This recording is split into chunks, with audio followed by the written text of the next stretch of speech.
Bonjour à tous, dans cette vidéo nous allons voir comment mettre en application les masques avec les calques de réglage pour modifier la teinte, la couleur, la saturation, le contraste, enfin bref, l'ambiance générale de cette photo et la rendre beaucoup plus péchue.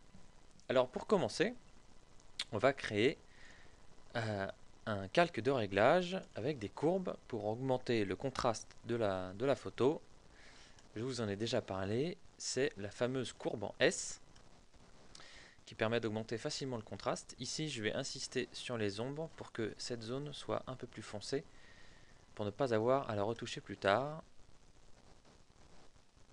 Voilà.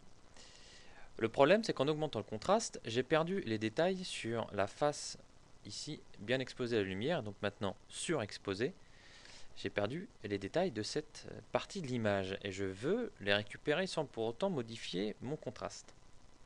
Pour ce faire, je fais un nouveau calque de réglage, une nouvelle fois des courbes, et je baisse l'intensité de mes hautes lumières, vous voyez ici, en tirant la courbe, pour récupérer, ça se voit tout de suite, pour récupérer des détails sur cette partie de l'image. Sauf que, bien sûr, j'ai assombri le reste de l'image. C'est là que les calques nous viennent en aide.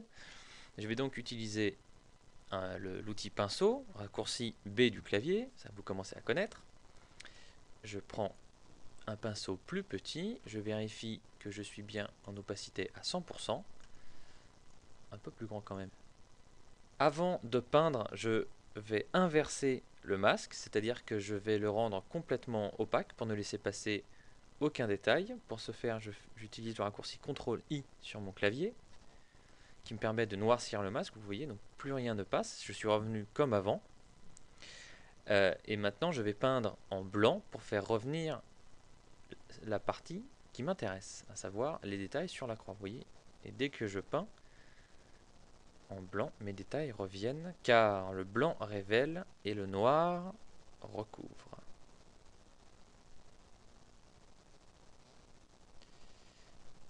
Alors, je déborde, mais ce n'est pas grave, car je sais que je peux rattraper tout ça plus tard, très facilement. Il me suffit d'appuyer sur la touche X de mon clavier. Je vais zoomer un petit peu pour être un peu plus propre. Maintenant, je peins en noir pour effacer là où j'ai débordé. Alors, si je voulais faire ça de manière plus efficace, j'utiliserai le raccourci Shift, Alt et clic sur le masque pour faire apparaître le mode Quick Mask qui me permet donc de voir plus précisément ce que je suis en train de faire avec mon masque. Vous voyez que les zones en rouge sont les zones qui vont être recouvertes. Donc là, je vais réduire la taille de mon pinceau et je vais peindre là où je ne veux pas de mon calque de réglage.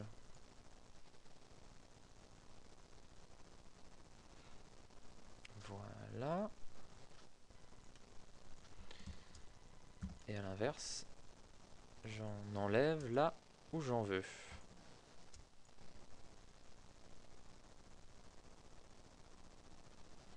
Là, il en restait pas mal. J'ai pas fait un travail très propre, mais c'est à ça que sert ce mode, justement, à vérifier quand est-ce qu'on en a oublié et où est-ce qu'on a débordé. Je sors en refaisant Shift Alt clic sur le masque et je double-clique sur ma main pour afficher ma photo en entier. Et vous voyez que le résultat est déjà nettement meilleur. Maintenant, on va s'occuper du ciel que je voudrais assombrir un petit peu. Donc, à nouveau, je crée une courbe de réglage. Cette fois, je vais baisser l'intensité, mais je vais simplement regarder le ciel pour voir ce qui se passe. Une nouvelle fois, je suis intéressé par cet effet, mais uniquement sur le ciel. Donc, comme tout à l'heure, j'inverse mon masque, CTRL-I sur un PC, POM-I sur un Mac. J'ai donc une fois de plus caché l'ensemble de mon effet. Je reprends mon outil pinceau. Donc, j'augmente la taille. Et cette fois, je vais peindre en blanc dans le ciel, tout en laissant une marge autour de la croix pour créer un effet de halo, que je vais ensuite diffuser en me servant un petit peu trop Je reviens en arrière. Voilà. Que je vais donc diffuser en me servant du filtre flou gaussien. Alors, je veux que ce soit diffus, mais pas trop non plus. Ça, c'est une question de préférence. Et là, j'ai appliqué le flou directement sur mon masque, ce qui me permet d'obtenir cet effet de halo. Maintenant, je voudrais modifier la couleur du ciel. Calque de réglage, U saturation. Et là, je tire la réglette vers la gauche, tout en regardant une nouvelle fois uniquement le ciel. J'augmente un peu la luminosité. Voilà. Alors, on va changer de méthode cette fois pour que le calque s'applique uniquement sur le ciel.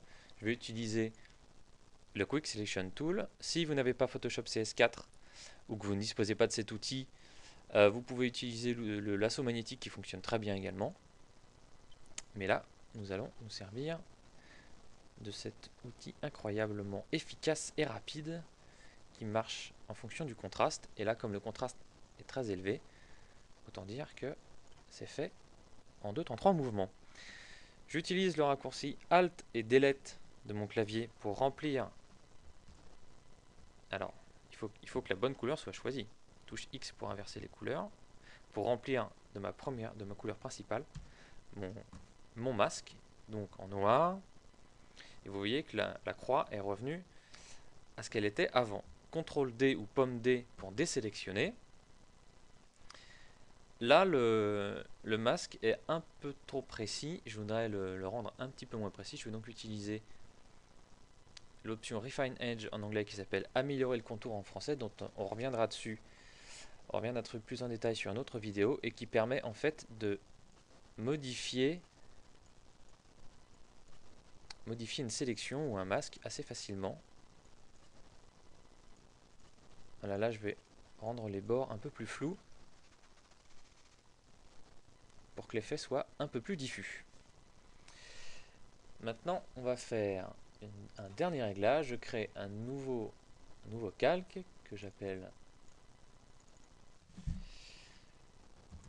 Burn, car je vais utiliser une technique de burning et dodging. Donc, en gros, je vais noircir une partie de l'image. J'utilise le mode Soft Light ou lumière tamisée en français. Je reprends mon pinceau, raccourci B du clavier, et je peins en noir. Je crée un contour, donc je peins en noir toute une partie de l'image. Libre à vous de faire la forme qui vous plaît le plus. Je baisse l'intensité, l'opacité du calque, de manière à ce que ce soit subtil mais pas trop violent. Une nouvelle fois, je vais utiliser le filtre de flou gaussien pour éviter que ce soit trop marqué comme effet. Voilà. Je vais doubler cet effet en créant du vignettage. Donc en fait, je fais la même chose, mode soft light, lumière tamisée, noir avec l'outil pinceau. Là, je ne m'occupe. Alors, je prends vraiment un gros pinceau et je vais peindre uniquement les bords. Alors là, c'est très intense, mais je vais baisser l'intensité juste après.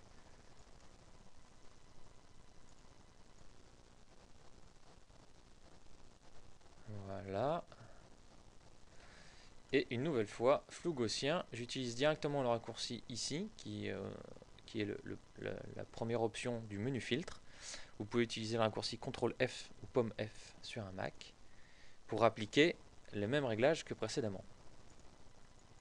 Et voilà comment en quelques clics et avec l'aide des calques et des masques, on obtient une image radicalement différente.